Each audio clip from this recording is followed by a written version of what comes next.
When assessing finds from ancient Earth inhabitants, experts use a series of valuations to class the quality of their find. Mostly, though, even the most dramatic archaeological finds are not classed very high because of the low quality preservation. So when researchers uncovered what was described at the time as the greatest archaeological discovery of all time, it's not surprising that it raised a few eyebrows when the greatest discovery was revealed to the public.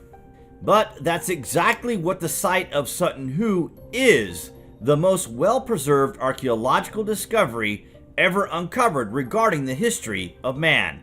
Wait till you hear this. It's fair to say that the incredibly well-preserved artifacts found at this site were a bit of a shock back in 1939.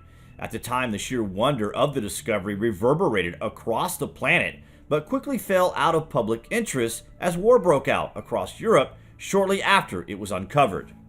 Rendlesham is a strange little place, also home to the UK's answer to the Roswell incident. This secluded little town has shot well above its weight over the years and has remained a place of strange activity for many generations now. In the 1980s, American servicemen witnessed strange craft in the forest, and they reported seeing hieroglyphic etched onto the bodywork.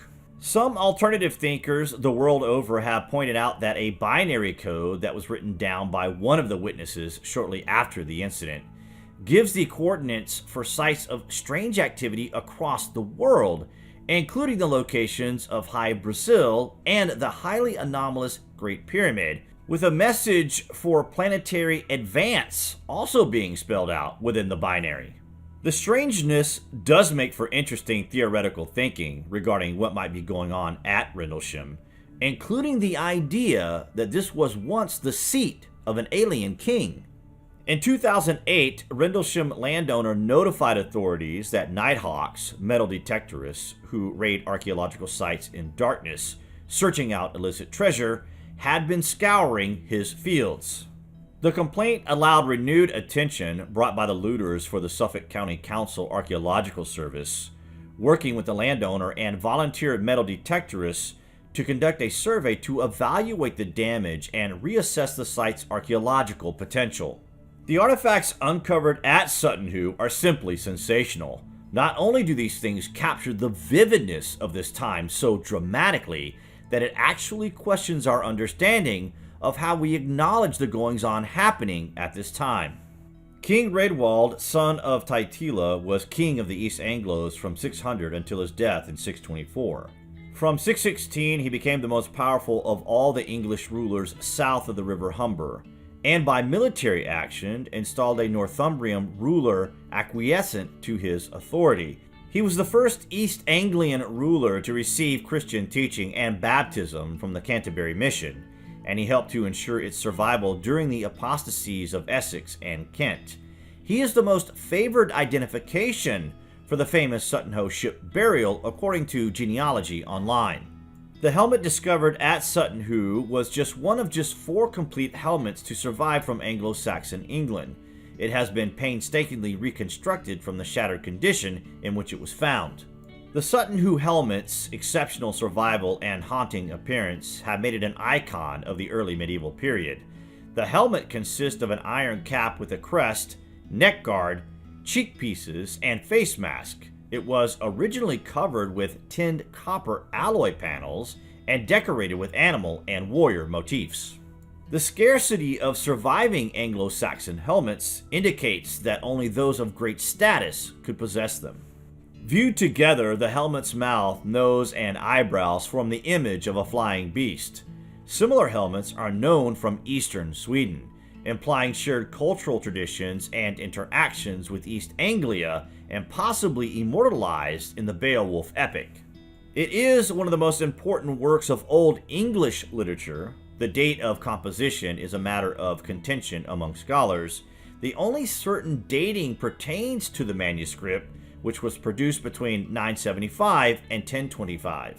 The author was an anonymous Anglo-Saxon poet referred to by scholars as the Beowulf poet.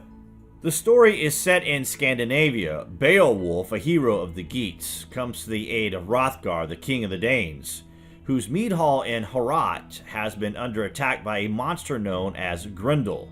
After Beowulf slays him, Grendel's mother attacks the hall and is then also defeated. Victorious, Beowulf goes home to Gotland in modern Sweden, and later becomes king of the Geats. After a period of 50 years has passed, Beowulf defeats a dragon but is mortally wounded in the battle. After his death, his attendants cremate his body and erect a tower on a headland in his memory. The events in the poem take place over most of the 6th century, after the Anglo-Saxons had started migrating to England and before the beginning of the 7th century, a time when the Anglo-Saxons were either newly arrived or were still in close contact with their Germanic kinsmen in northern Germany and southern Scandinavia. The stories in the poem may have been brought to England by people of Geatish origins. Some suggest that Beowulf was first composed in the 7th century at Rendlesham in East Anglia, as the Sutton Hoo ship burial shows close connections with Scandinavia, and the East Anglia royal dynasty, the Wolfingas, may have been descendants of the Geatish Wolfings. When Basil Brown first began uncovering the incredible remains at these mounds, he had no idea what fate had in store for him. The self-taught archaeologist assumed that any artifacts that had once lain in the mounds would have been looted many years before his first dig in the summer of 1938. Then in 1939, Brown resumed the dig and turned his attention to the largest burrow known as Tumulus 1. During the excavation, he came across a section of hard earth stained with rust and containing nails at regular intervals. Progressing with painstaking care, Brown realized that he had found the imprint of a ship, more than 80 feet in length. Although the wood had long since decayed, its ghostly outline and rich cargo of grave goods remained intact. How had it stayed undisturbed for so long? Luck, as it turns out, was on their side, and they later found evidence that grave robbers had indeed probed the site in the past. Fortunately, the thieves dug in the wrong place, narrowly missing the treasure. The collection of 263 objects included weapons, silver cutlery, gold buckles, coins, and a distinctive full-faced helmet, of a kind never before recovered in Britain. Examining the artifacts, they concluded that the settlement was not Viking as first assumed, but Anglo-Saxon. The significance of Sutton Hoo was instantly recognized. The largest Anglo-Saxon ship burial ever discovered, containing artifacts of a quality and quantity never seen before. Labeled the greatest archaeological discovery ever uncovered anywhere in the world, the Sutton Hoo treasure will surely reveal clues to its secrets as it continues to enthrall and capture the imagination of a once glorified civilization. If this really was the king of East Anglia, then where is he? No body has yet been found.